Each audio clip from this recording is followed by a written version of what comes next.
All right, my opportunity to talk some footy here. The 5 things I've learned for round 9 here, and then my fantasy tip for the week. And it'd be an interesting one, that's for sure. And can we actually stick to it? That's the big question here. So kicking off, guys, for number 1 there, just want to speak about the competition getting so much closer. And we'll go through the ladder at the end there. And really, except for South, there's a few teams that are coming back and playing much better. There's a lot more closer games across the week. Over the last few weeks especially, some of the teams just seem to concede more points than the others. And you're seeing that in the Titans, are a big team that are coming back and improving. The Tigers seem to be in games, but then happen to lose by sort of 8 this week, 8 out to sort of like that 18 to 20 kind of mark, which is not ridiculous. They're not getting blown off the park in any case. The Dragons even played a bit better here, but they seem to be more of a a bounce back style of team. The Knights, they're winning games without Kalen Ponga. It's very, very impressive. And they're playing a different structure. They're obviously much more gritty, and that's working out for them as well. The Dolphins seem to be hanging in games, even with a lot of their injuries, and winning this one against the Cows. The Cows are obviously losing. They're on a losing streak, similar to that with the Warriors, but they are in games, and they're very close, which is cool. The Broncos got spanked on the weekend, but they're a team that are doing well overall. And the Dogs are on a bit of a run right now as well, playing great footy. Raiders, were able to hang in this game and get a win, even with Fogarty out. So the league's in a really, really good way. And obviously Panthers destroying the Bunnies, but I think that's going to happen for most teams up against the Bunnies at the moment, especially with the injuries that they've got in their side. And if you look at last week's scores as well, yes, the Tigers got beat by a red-hot Broncos team, but they were in it for the first portion of that game. The Raiders, not great, but a good comeback. Dolphins hanging in that one with that Knights win. Cowboys hanging with the Panthers. Eagles obviously getting a loss last week, but a win here. And I suppose Eels are probably that other team that are in a little bit of strife at the moment and need to get things sorted overall. But and then Titans getting over the Warriors there. So the league is in good hands right now. It's just a couple of teams at the bottom, and that's very normal and expected from any league across the world, that there's going to be a few teams that are really struggling. But if it's only a few, then that's great. In the NBA, I think if you're looking anywhere between sort of 8 to 10 teams that are pretty average and sort of winning 20% max of their games, 15 to sort of 25 in that range there. From many teams rather than just the couple there, which is obviously good to see for our league. Second one, guys, there's some very wet weather this weekend, which affected the whole weekend. Most of the games were weather affected, even up in Queensland. There was a game or two there that did end up with some type of rain, which wasn't ideal, obviously, for free-flowing footy. And we had the wet weather. We had a couple of games there very much affected, one game especially, very much affected by the refs, and it was just very slow going. Whereas the good thing with that Sharkies game just then, it was about much more of a free-flowing style of football, which was good for points overall, even in wet weather. That does mean there's going to be errors and the like, but there weren't very many stoppages at all. A lot more 6 against, which I think overall is good for the game. It's for the viewers anyway. It seems to be a much better product, and that worked out there. But across the weekend, there were some teams that were obviously having a lot of errors. There's a lot of penalties due to slipping around and head highs, and just not having your grip obviously is very, very important there. And so just keep that in your thoughts with the scores for fantasy and Supercoach, and what you're going to do with certain players, and there were different strategies that were employed as well. Like even Connolly Lemuelu came back and played through the middle rather than playing on the edge. I'm not sure if that was, I'm assuming, a little bit more to do with the lateral movement in his knee, and they just wanted to get him going through the middle in his return game. So that was good on that front. But yeah, wet weather. Hopefully next week is a bit better.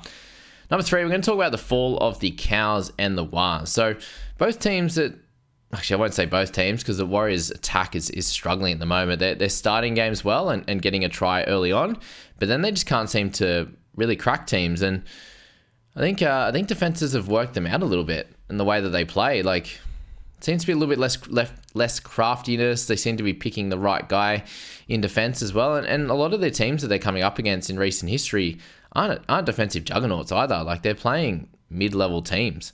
So that's been very impressive on the defensive side for a lot of, when teams are coming up against the Wilds, especially for, the back 65 minutes of each of the games. outside of that first, there's a couple of try efforts in the first 10 to 15 minutes of games that the Wars have been able to produce. But outside of that, like, they just haven't been able to get the job done. Like, even when they're getting opportunities in, the red zone, they just aren't able to get it done at the moment. And I do think that left-hand side is just not being used at all, unfortunately. And when Metcalf, I do think it's with Metcalf not being there, it's really affected them. They looked really strong on that left-hand side. They obviously had Jackson Ford down that left-hand side scoring tries and doing good things as well. And then they could take it right and either use Capewell or use Niokure or whoever they had, Laban there, on that right-hand side as that either short man or the decoy, or Johnson was getting, like, he got close in one of them, but he was getting close he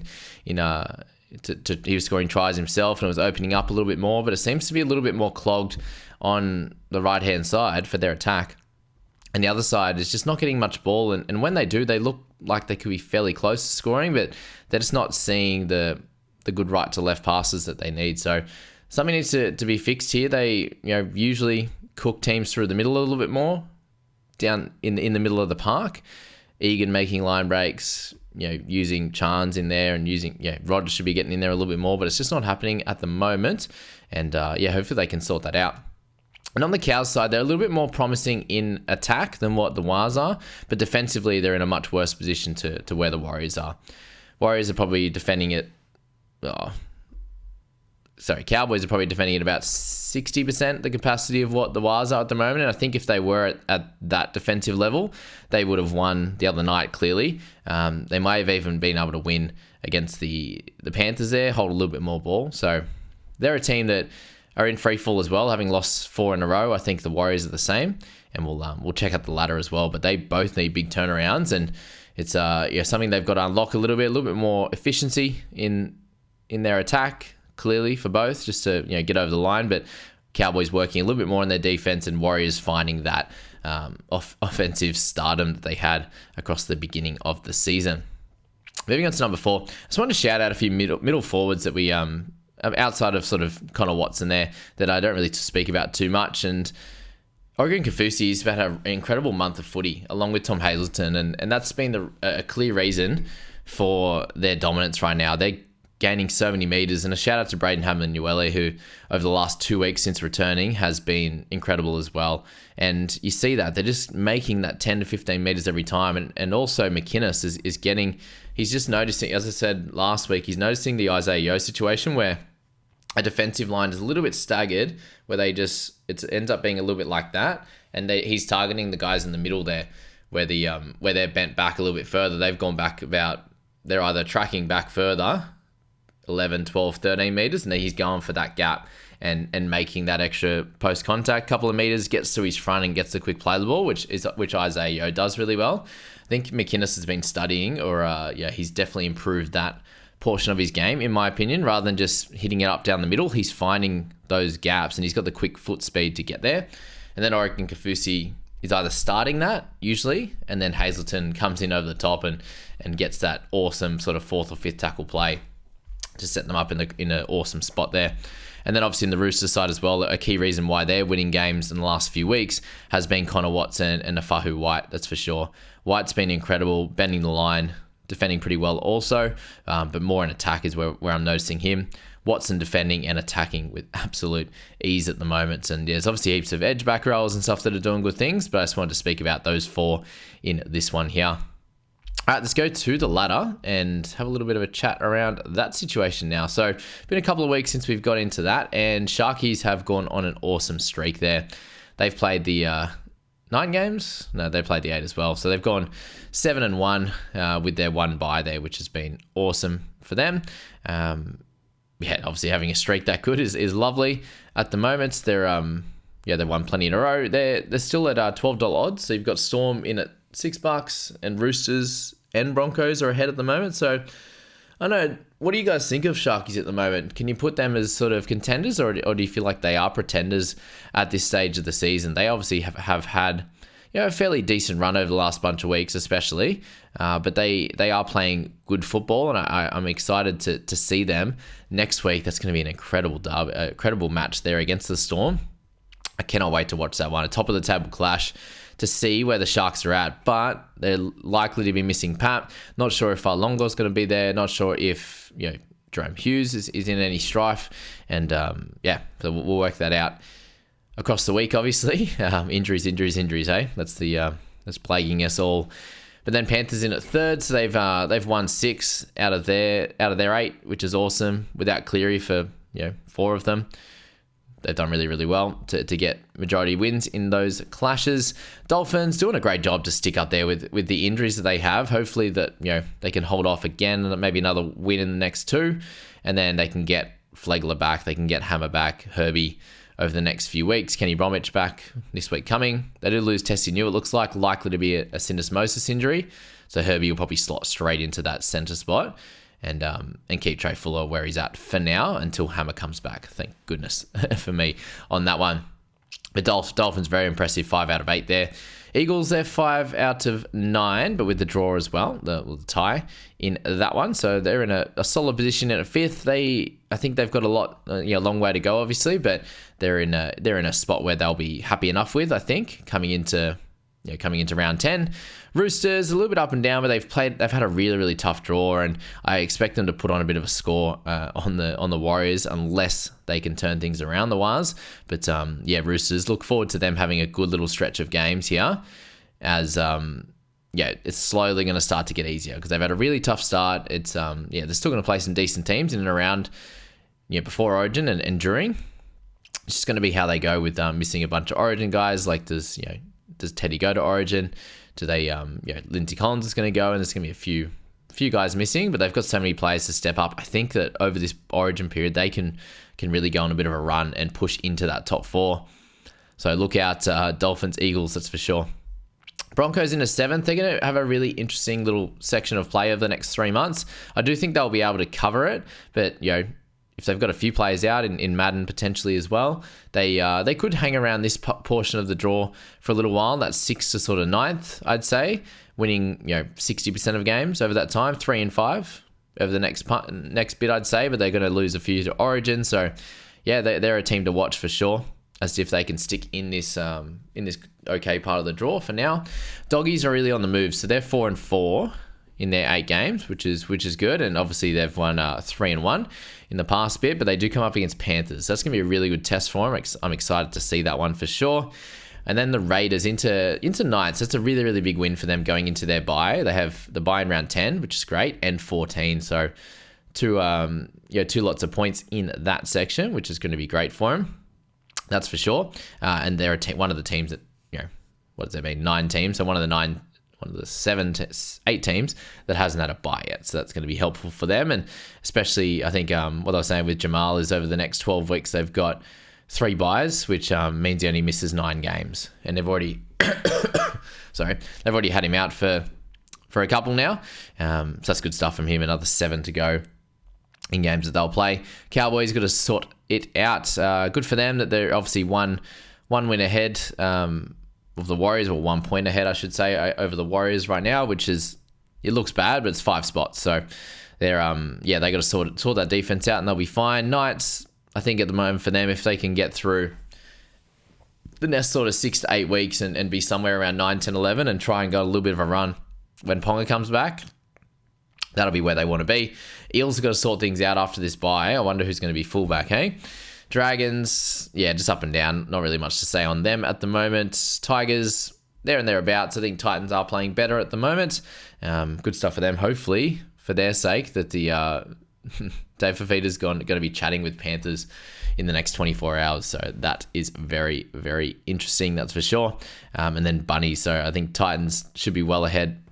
And the Tigers, anyway, I think they'll get another win or so ahead of the Rabbitohs in the next few weeks, that's for sure. So that is my thoughts on the ladder. Let's get to the fantasy side of things.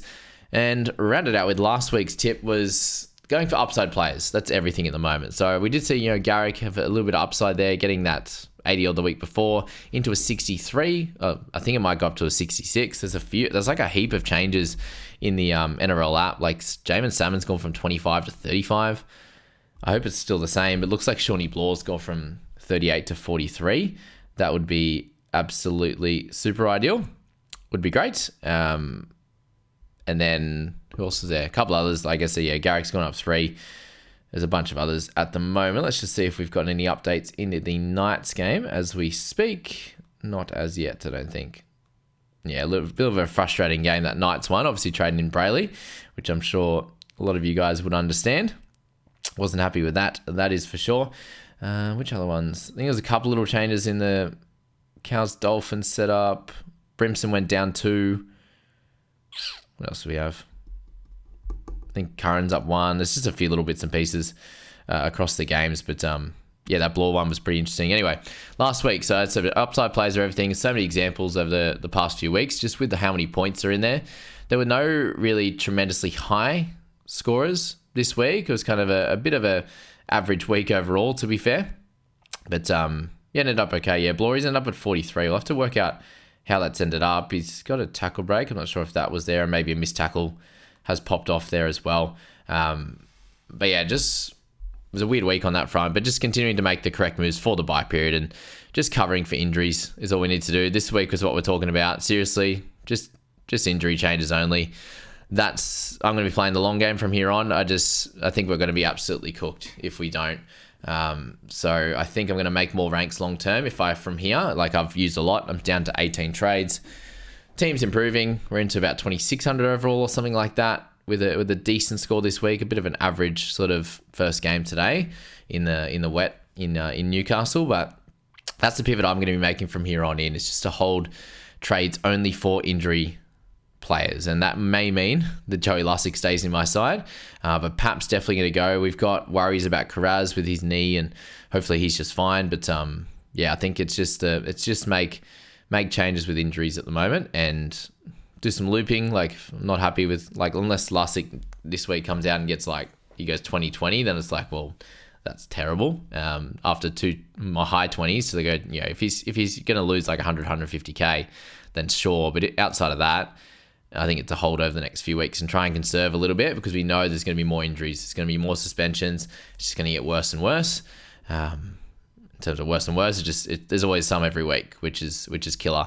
And as I said, Brian Seni, NRL Physio, put out that team of all the injured players, and they'd probably win Origin right now if they're all playing. So that's that. That's where I'm at the moment with my fancy trades, and I think you guys should too. If you got like that 22 or 23 trades left, and you're flying, and you're gonna come over the top of all of us, in the back end of this season with those extra trades, it's gonna absolutely kill us. That's for sure. So, guys, I wish you all the best of luck coming into final results and all those late changes that seem to be coming in. I hope you ended up getting closer to the sort of 850 plus mark. Anything over 850 seemed like a decent week this week. 900 plus, you're going to be making decent ranks. 950, you're killing it. 1,000, you've made plenty this week. So yeah, I hope you all had a good week of footy. Anyway, outside of fantasy, it's obviously an up and down situation week to week, this NRL fantasy stuff, and we'll get into the last 2 games tomorrow around the Brayley situation and all that. There could be some news on Crossland over the next day or two. We'll find out. But yeah, thank you guys for tuning into this one. And obviously today's one was a long one as well. It's a really tough, really analytical section of the year that we need to get things right, because yeah, it's so much harder to get a full team on the park in round 13, 14, obviously all the big ones like that. So getting things right over this period, and when we've used a lot of trades as well, is imperative, and we're going to try and keep doing that. So thanks for checking into that one and this one as well. We'll see you tomorrow morning for the last 2 game update.